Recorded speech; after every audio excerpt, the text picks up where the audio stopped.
কোনো অন্ধ ব্যক্তি যদি চোখে দেখতে পায়, প্রথমেই কিন্তু সে তার হাতের লাঠিটাকে ফেলে দিবে, অস্বীকার করবে। তেমন পৃথিবীতে এমন কিছু মানুষ আছে যাদেরকে বিপদের সময় সাহায্য করলে পরে কিন্তু তারা অস্বীকার করবে। আসসালামু আলাইকুম, আমি পলিস ব্লগের পলি বলছি কুষ্টিয়া থেকে। আমার নতুন আরেকটি ব্লগে সবাইকে স্বাগতম। কাছে দূরে দেশ ও দেশের বাইরে থেকে যে যেখান থেকে আমার ভিডিওটি দেখছেন, আশা রাখছি আল্লাহর রহমতে ভালো আছেন। আমিও আমার পরিবার আল্লাহর রহমতে ভালো আছি। আজকের ভিডিওটি আমি কিচেন থেকেই শুরু করেছি। সকালে নাস্তা খাওয়ার পরপরই কিন্তু চলে এসেছি রান্না করতে। আর রান্না করার সময় কিন্তু আমি ক্যামেরাটা অন করেছি। আজকে আমি বেশি কিছু রান্না করব না, এখানে আমি একটু লাউ ভাজি করব। আসলে লাউটা এতটাই কচি ছিল যে রান্না করলে ভালো লাগবে না, তাই আমি ভাজি করে নিচ্ছি। আর লাউ ভাজি খেতে কিন্তু ভালোই লাগে। আমি এখানে পেঁয়াজ মরিচ দিয়ে ভালো করে ভেজে নিব। আমি জানি লাউ ভাজিটা সবাই করতে পারে, আমি যেভাবে করি আর কি।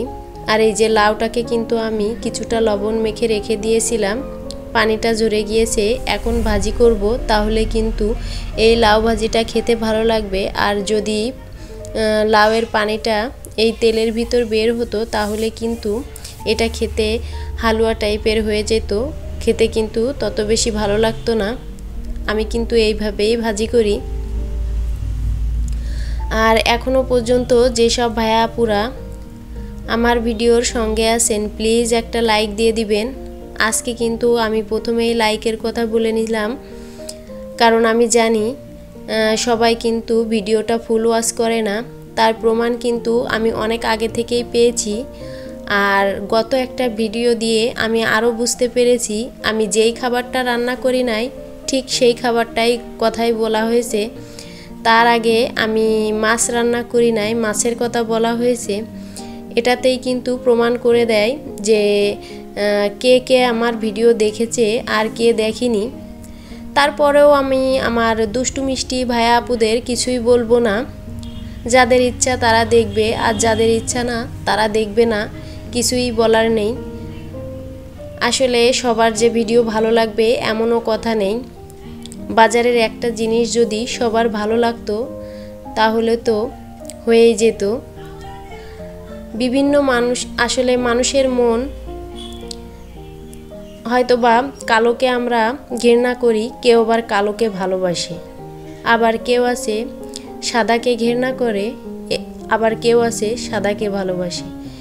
তাই জানি সবার কিন্তু যে সব ভিডিও বা সবাইকে ভালো এমন কোনো কথা কিন্তু নেই। তাই যেসব ভাইয়া আপুরা আমার ভিডিওটা এইভাবে দেখেছে, আমি প্রমাণ পেয়েছি, আমি কিন্তু তাদের ভিডিও ফুল ওয়াচ করে দেই। আমি কিন্তু যখনই কারোর ভিডিও অন করি কখনো আমি ফুল ওয়াচ না করে আসি না, আমি সম্পূর্ণ ভিডিওটা দেখে দেই। হয়তো বা কি হাতে কাছে, যার কারণে ছোট্ট একটা কমেন্ট করে আসি, কিন্তু ভুলভাল কমেন্ট আমি কখনোই করি না। যাই হোক, এ বিষয়ে আর কথা নাই ভাবি। আর এখানে কথা বলতে বলতে কিন্তু আমার ভাজিটা প্রায় হয়েই এসেছে। এমন কিছু ভাইয়া আপুরা আছে যারা কিন্তু ভিডিও না দিলেও খোঁজ নেয়। যেমন আজকে শুক্রবার, আজকেই কিন্তু ফাতেহা ব্লগের ফাতিহা আপু আমার কাছে কমেন্টটিতে লিখেছে, আপু তুমি ভিডিও কেন দাও না, লিখে দিও। আর একটা কমেন্ট পাওয়ার পরে আমার কিন্তু খুবই ভালো লেগে, কেউ একজন আমার কথা মনে করেছে। এর আগেও কিন্তু তাবাচ্চুম লাইভ তাবাচ্চুম আপু কিন্তু বলেছে, আপু তুমি কবে কবে ভিডিও দাও আমাকে বলো, কারণ আমার অপরাধী মনে হয়, অনেক সময় মিস্টেক হয়ে যায় ভিডিও দেখা। আসলে অনেক ভিডিওই আসে, ভুল হতেই পারে, এটা আমি কিছু মনে করি না। তারপরেও আপু আমার কমিউনিটিতে ভিডিওর নিচেই এই কথাটা লিখেছে।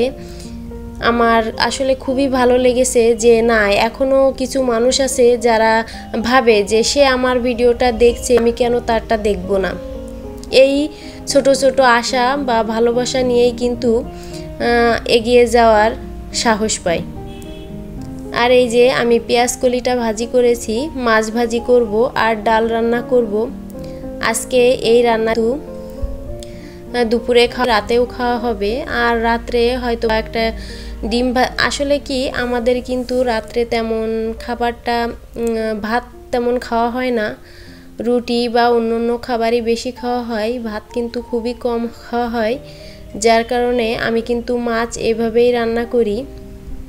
অনেকেই কিন্তু অনেক বেশি বেশি রান্না করে, কিন্তু আমি অনেক কম করেই রান্না করি মাছ বা অন্য তবে সবজি আমাদের ঘরে অনেক বেশি খাওয়া হয়, রুটির সঙ্গে খেলেও কিন্তু বেশি খাওয়া হয়। আর আমি মাছটা যেহেতু ভেজেছি তাই বেশি ভাজিনি, আমরা যেহেতু ঘরে 3 জন মানুষ তাই 3 পিস মাছই কিন্তু ভেজেছি। আর এই যে টমেটো দিয়ে ডাল রান্না করেছি। মাঝে মাঝে শীতের সময় কিন্তু এই টমেটো দিয়ে ডাল রান্না খেতে ভালোই লাগে।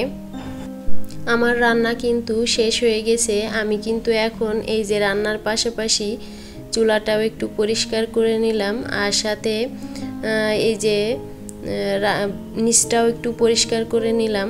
আসলে রান্না করার সময় তো তেল ময়লা ছিটে যায়, আর সেইটাই পরিষ্কার করে নিলাম।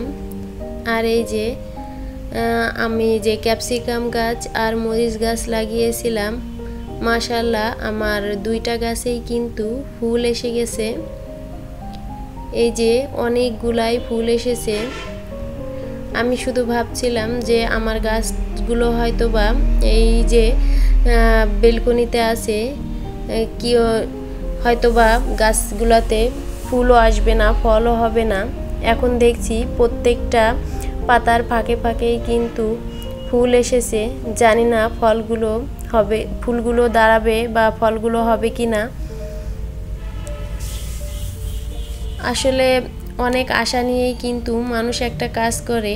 আমার এর আগে যে বাসাতে আমি ছিলাম সেখানেও কিন্তু একটা গাছ লাগিয়েছিলাম, অনেকগুলো মরিচ হয়েছিল। আসলেই দেখতে কিন্তু অনেক ভালো লাগে। আমার কাছে মনে হয় গাছে ফল বা ফুল হয়ে থাকবে, এগুলো দেখার একটা সৌন্দর্যই আলাদা।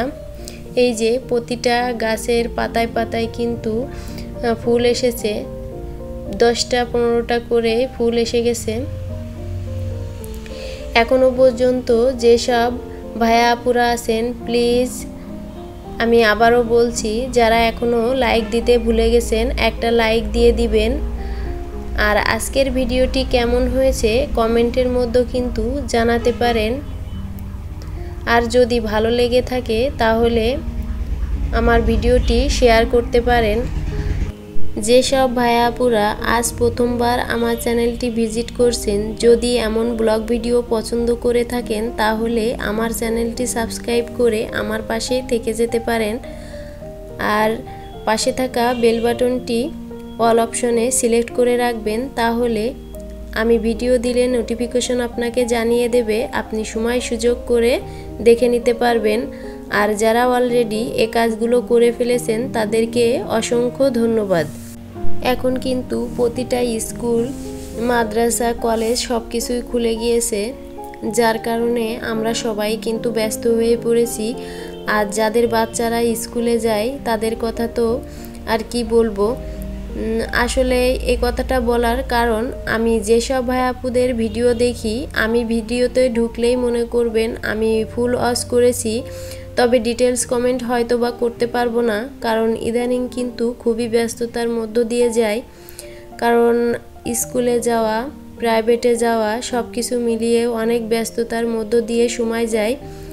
আর পরবর্তীতে হয়তো বা আরও বেশি ব্যস্ততার মধ্যে থাকতে হবে, যার কারণে কিন্তু এই কথাটা আগে থেকেই বলে দিলাম, আমি যার ভিডিওই দেখব ফুল ওয়াচ দিয়েই কিন্তু দেখব, তবে ডিটেলস কমেন্ট হয়তো বা করতে পারবো না।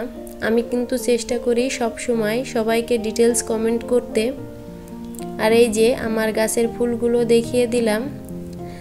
আর এই যে এইটা কিন্তু অনেকেই বলেছে আলমারি, এর আগেও কিন্তু অনেকবারই আমার কমেন্টে এসেছে আপনার আলমারিটা সুন্দর, কিন্তু এইটা কিন্তু আলমারি না, এটা কিন্তু একটা শু ক্যাবিনেট। গত ভিডিওতে ফাতিহা ব্লগের ফাতিহা আপু জিজ্ঞাসা করেছিল আমার এইটা কত নিয়েছে। ফাতিহা আপু, আপনি যদি ভিডিওটি আজকে দেখে থাকেন তাহলে কিন্তু বুঝতে পারবেন আমার এই শু ক্যাবিনেটটা 10,000 টাকা নিয়েছে। আর এইটা আকাশি কাঠ দিয়ে তৈরি, এটা কিন্তু আমি অর্ডার দিয়ে বানিয়েছিলাম। আর এই যে একটু সাদা সাদা লাগছে, কেউ ভুল বুঝবেন না প্লিজ, এখানে কিন্তু কোনো প্রকারের কোনো ধুলা নাই। ক্যামেরায় কিন্তু সাদা সাদা দেখাচ্ছে, কারণ ওই যে পর্দার যে কালারটা সেটা এসে পড়ছে, যার কারণে সাদা সাদা মনে হচ্ছে। অনেকেই ভুল বুঝতে পারেন যে নোংরা হয়তো বা অনেক ময়লা, কিন্তু না, ওই পর্দার কালারের কারণেই কিন্তু এমন সাদা সাদা দেখাচ্ছে। আর আমি এটা সুন্দর করে দেখিয়ে দিলাম। এখানে কিন্তু একটা ড্রয়ার আছে, এই ড্রয়ারটায় মোজা বা শু কালি করা যে কালিটা সেটা রাখার জন্য। আর এই যে এর ভিতর সাইডটা, এখানে কিন্তু 3টা তাক আছে, আর নিচেও জুতা রাখা যাবে। মোট 4টে তাক আছে, প্রতিটা তাকেই কিন্তু 4 জোড়া করে জুতা রাখা যাবে।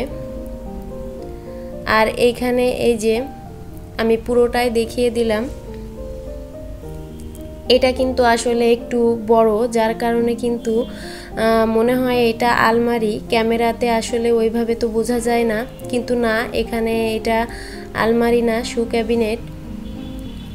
আর এই যে আমার শু ক্যাবিনেটটা ভালোভাবে দেখিয়ে দিলাম। আর এইটা কিন্তু আমি ঢাকায় যখন থাকতাম তখন ওখান থেকেই অর্ডার দিয়ে বানিয়েছিলাম। আর এই যে এখানে 2টা চুম্বক আছে, যার কারণে আমি এটাতে তালা সিস্টেম করি নাই, এটা এমনিতেই লাগিয়ে রাখলেই থাকে। কথা বলতে বলতে কিন্তু আমি ভিডিওর শেষ প্রান্তে চলে এসেছি। আমার ভিডিওর কোথাও যদি কোনো অংশে ভুল হয়ে থাকে প্লিজ ক্ষমা সুন্দর দৃষ্টিতে দেখবেন। আসলে মানুষ মাত্রই ভুল হয়, কথা বা কাজে যদি কোথাও ভুল পান প্লিজ ক্ষমা সুন্দর দৃষ্টিতে দেখবেন। আল্লাহ হাফেজ।